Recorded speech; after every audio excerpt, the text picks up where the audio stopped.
Salam. Mbak Yuli, monggo Mbak Yuli, silakan masuk. Monggo silakan duduk Mbak Yuli. Bentar ya Mbak, saya tutup pintunya dulu.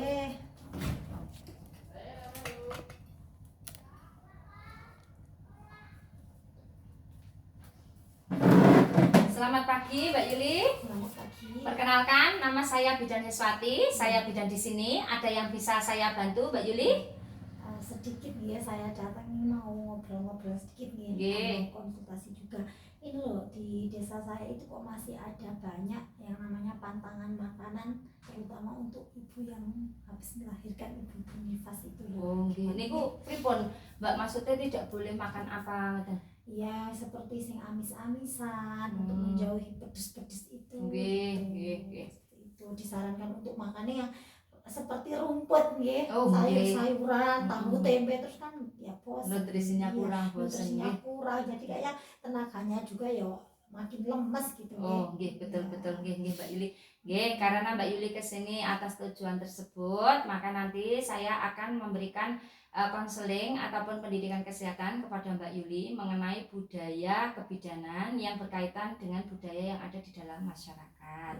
Di sini saya terlebih dahulu tadi Mbak Yuli sudah menjelaskan, berarti di sini ada pantang ada pantangan makanan pada ibu nifas. Nah, di sini saya tanyakan, apakah kalau ibu hamil juga berpantang makan Mbak Yul?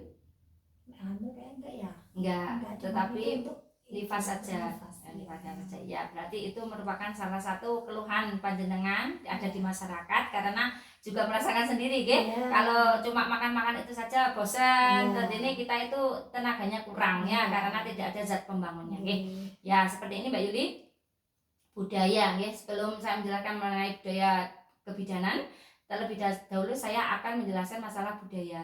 Budaya di sini adalah merupakan suatu komponen yang kompleks yang mencakup tentang pertama pengetahuan, kesehatan, adat istiadat, budaya yang dilakukan di sekitarnya. Di sini juga ada norma-norma ataupun moral yang ada di masyarakat. Nah, di sini kita dapatkan karena kita hidup berdampingan dengan orang lain atau kita hidup di dalam masyarakat, sehingga budaya ini terbentuk.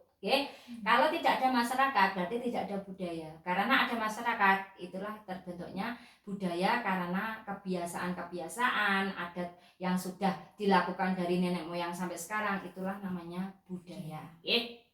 Terus budaya di dalam kebidanan di sini merupakan kebiasaan-kebiasaan yang mencakup masalah kebidanan, yang mana di sini berkaitan dengan derajat kesehatan yang ada di dalam masyarakat. Nah, yang pertama di sini ciri dari budaya dalam kebidanan di sini, yang pertama adalah terdapat perbedaan pandangan antara manusia yang satu atau masyarakat yang satu dengan masyarakat yang lain.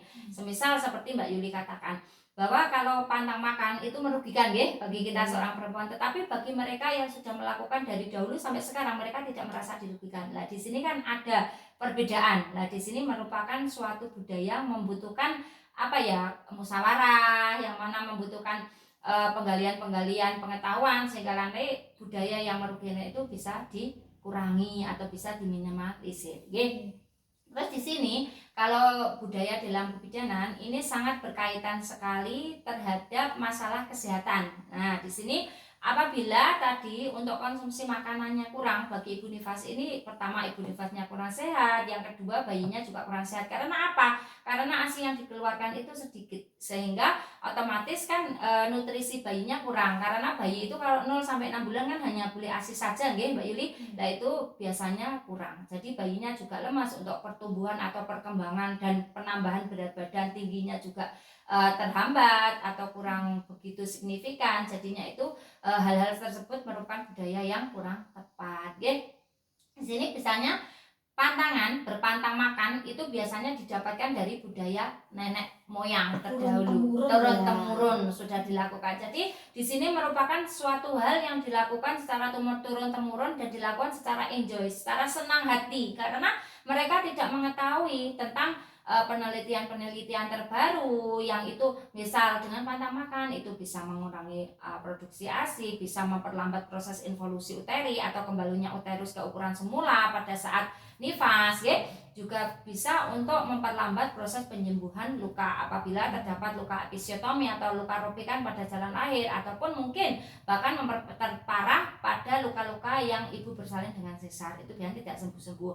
Dan yang keempat, biasanya di sini didapatkan budaya yang merugikan bagi kita seorang perempuan. Biasanya pada ibu hamil bersalin nifas itu ada makanan tertentu yang harus dipantang, seperti yang jenengan sampaikan tadi, harus cuma makan tahu, tempe, rumput hijau-hijauan, sawi dan lain sebagainya. Ini kan proteinnya tidak ada, padahal kan kita seorang perempuan yang hamil bersalin menyusui ini kan membutuhkan protein, mineral, zat gizi lain seperti vitamin, karbohidrat dan yang lainnya, itu zat makro, vitamin, tablet Fe dan lain sebagainya, itu kan harus kita minum, harus kita konsumsi, sehingga nanti gizi yang kita butuhkan itu tidak kurang untuk pemenuhannya. Seperti itu ya Mbak Yuli. Jadi seperti tadi itu budaya yang merugikan kita sebagai perempuan. Oke.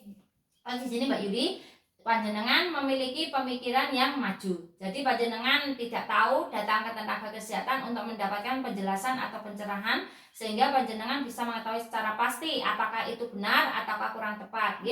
Kalau misal ibaratnya budaya-budaya yang baik itu sebaiknya kita lestarikan, tapi budaya-budaya yang tidak baik itu sebaiknya kita tidak laksanakan. Kenapa? Kita sebagai manusia, terutama wanita, ini harus bisa pinter-pinter memilih dan memilah budaya mana yang bisa kita lakukan. Misal di sini daerah pegunungan, biasanya kan memang saya ketahui bahwa unggah-ungguh atau tata krama ataupun sopan santun antara yang muda dengan yang tua itu memang bagus sekali, dan pengertian kasih sayang itu bagus sekali. Tetapi untuk kaitannya dengan tadi nutrisi pada ibu hamil bersalin nifas, memang di sini banyak-banyak kan pendidikannya menengah ke bawah ya Mbak, itu kan belum mengetahui. Jadi panjenengan yang lebih tahu itu nanti bisa getok tular atau memberitahukan kepada yang lain, sehingga tidak melaksanakan budaya-budaya yang merugikan kita.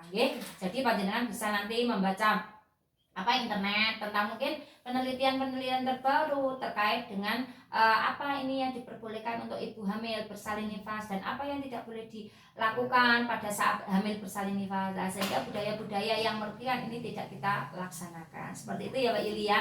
Terus yang perlu Mbak Yuli ketahui bahwa di sini pada saat hamil bersalin nifas itu justru kita membutuhkan zat gizi yang lengkap, mulai dari karbohidrat, protein, mineral. Terus di sini juga membutuhkan buah-buahan sebagai multivitamin dan lain sebagainya, serta susu, biasanya zat pembentukan tulang, gigi, serta kalsiumnya itu kita butuhkan. Kenapa? Di sini karena ibu hamil itu nutrisi yang dibutuhkan itu sangat banyak sekali. Termasuk protein ini yang biasanya dipantang itu telur, ikan, laut, terus di sini juga daging, terus hati, ini justru malah dianjurkan untuk dikonsumsi. Karena apa? Protein ini fungsinya adalah sebagai zat pembangun. Di sini juga membangun kita agar ada tenaganya. Keduanya juga untuk luka supaya cepat sembuh. Terus di sini juga biasanya untuk ASI itu bisa lebih lancar, lebih kental gitu loh Mbak Yuli. Jadinya untuk hari pertama sampai ketiga itu kan keluar kolostrum yang kuning itu ya Mbak ya. Itu kan ada antibodinya, itu harus diberikan. Tidak boleh dibuang. Kalau orang dulu kan malah dibuang karena mungkin kotor nih, tidak tahu. Jadi itu justru yang penting untuk bayi, untuk kekebalan tubuhnya. Jadi kan itu kan merupakan budaya juga, budaya yang merugikan kita. Jadi tidak usah dilaksanakan. Karena kenapa? Pada saat hamil ini nutrisi yang kita makan itu tidak hanya untuk kita, tetapi untuk kita dan janin kita. Sehingga nutrisinya itu perlu bertambah. Semisal kalau tidak hamil setengah piring, kalau hamil kan harus 1 piring ya Mbak Yul. Biasanya kalau tidak hamil lauknya 1, kalau udah hamil 2, ada penambahan. Dan air putih harus ditambah. Mungkin susu yang dahulunya tidak pernah minum susu harus minum susu, karena kalau tidak perbanyak kalsiumnya, biasanya juga ada yang ibu hamil sakit gigi atau mungkin pegel-pegelnya berlebih, itu malah berbahaya bagi kita sebagai seorang wanita yang mengalami proses hamil bersalin dan nifas. Seperti itu ya Mbak Yuli ya. Terus Mbak Yuli ini sudah tepat, sudah cerdas. Kenapa? Kan Mbak Yuli sudah ada mungkin pengetahuan lewat internet, tapi belum mendalam, belum puas, Mbak Yuli datang ke tempat saya sebagai tenaga kesehatan memberikan pencerahan kepada Mbak Yuli, dan sekarang Mbak Yuli insya Allah lebih tercerahkan, lebih mengetahui hal-hal yang boleh dilakukan dan tidak boleh dilakukan. Terus saya meminta untuk Mbak Yuli supaya nanti untuk keluarga, segenap keluarga ataupun saudara itu diberitahu bahwa yang namanya protein, misal amis-amis itu malah justru dibutuhkan, dan mungkin bisa memberikan pengertian kepada orang tuanya sehingga nanti dapat mengurangi atau meminimalisir budaya-budaya yang justru malah merugikan kita sebagai perempuan. Seperti itu Mbak Yuli. Apakah sudah jelas? Insya Allah jelas. Nah, apakah ada yang mau ditanyakan Mbak Yuli sebelumnya? Sampai di sini paham. Paham, alhamdulillah. Ini ya Mbak Yuli, kalau sudah paham saya yang tanya nih sedikit ya. Lah, ini tadi yang saya jelaskan bahwa makanan yang mengandung protein kan dibutuhkan ya Mbak Yuli. Itu contohnya apa saja Mbak Yuli? Ikan, Nggih, ikan betul. laut, Betul. daging, Nggih. telur. Nggih, betul. Nah, itu Hati. dibutuhkan hati, nggih betul, karena sebagai zat pembangun nggih Mbak Yuli.